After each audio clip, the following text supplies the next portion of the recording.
Bonjour les élèves du tronc commun. Aujourd'hui, on va travailler un exercice sur l'équilibre d'un solide soumis à trois forces. Donc, la première question, c'est d'établir le bilan des forces qui s'exercent sur la boule. Donc, on voit ici une boule qui est attachée par un fil. Donc, le fil, il exerce une force sur la boule. Donc, on va représenter cette force.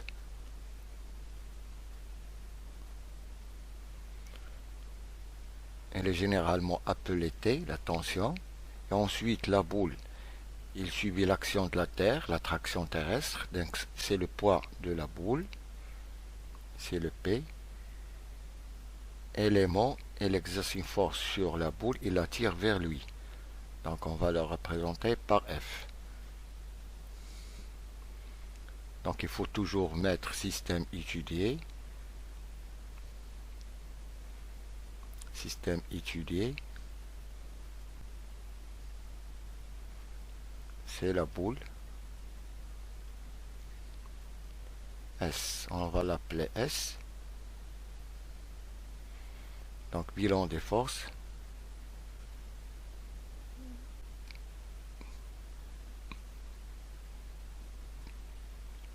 Donc il y a le poids, tout d'abord le poids. C'est le poids de la boule. Bon, poids de la boule.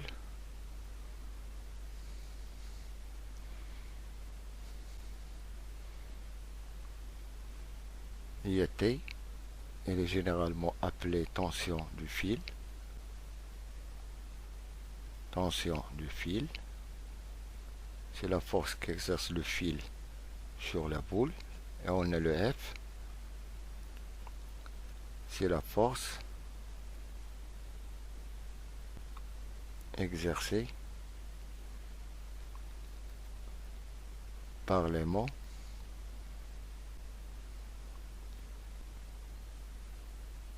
La deuxième question, c'est de construire le polygone des forces. Donc on va le construire tout de suite. Donc c'est la deuxième question. Donc on va commencer par une force et là faire une translation de vecteurs. On peut choisir par exemple le P. Le P. Donc ça c'est un vecteur P, ça c'est l'origine et ça c'est l'extrémité. Donc on va faire translation d'un autre vecteur de telle façon que l'origine de P coïncide avec l'extrémité de l'autre vecteur. Donc on va choisir par exemple le T.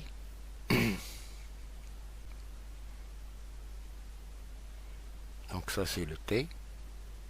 Il nous reste le F. Voilà bien. Donc bien. Donc on va exploiter ce polygone pour la question numéro 3. Donc on va passer au 3. 3 c'est de déterminer graphiquement les valeurs des forces.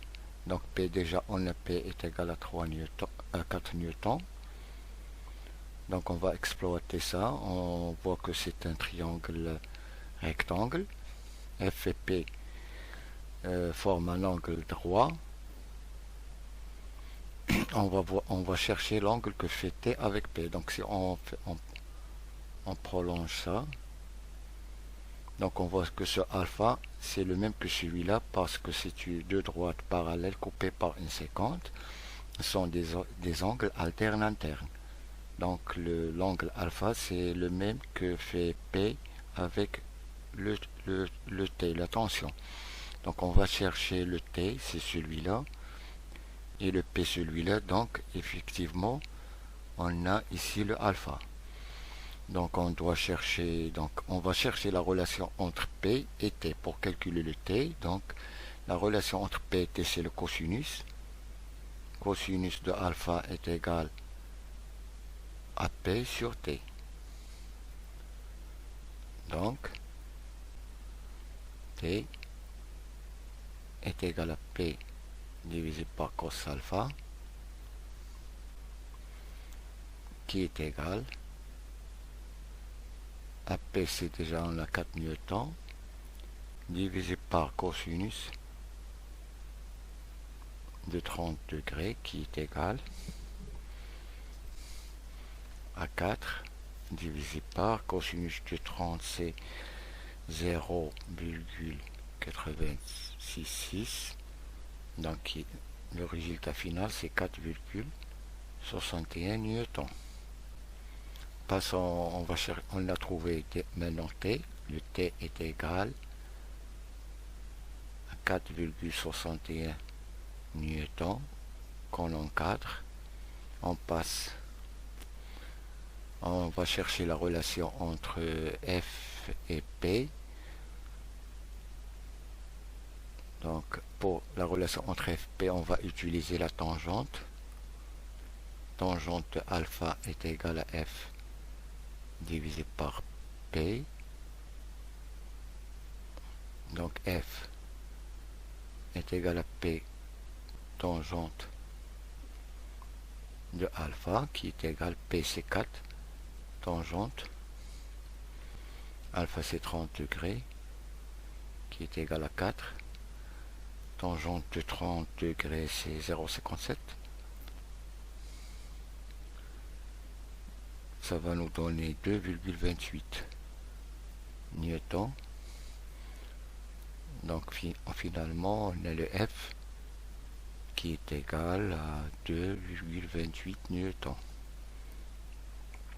Donc mes élèves, j'espère que vous avez bien compris cet exercice. Et à d'autres exercices prochainement. Et à bientôt.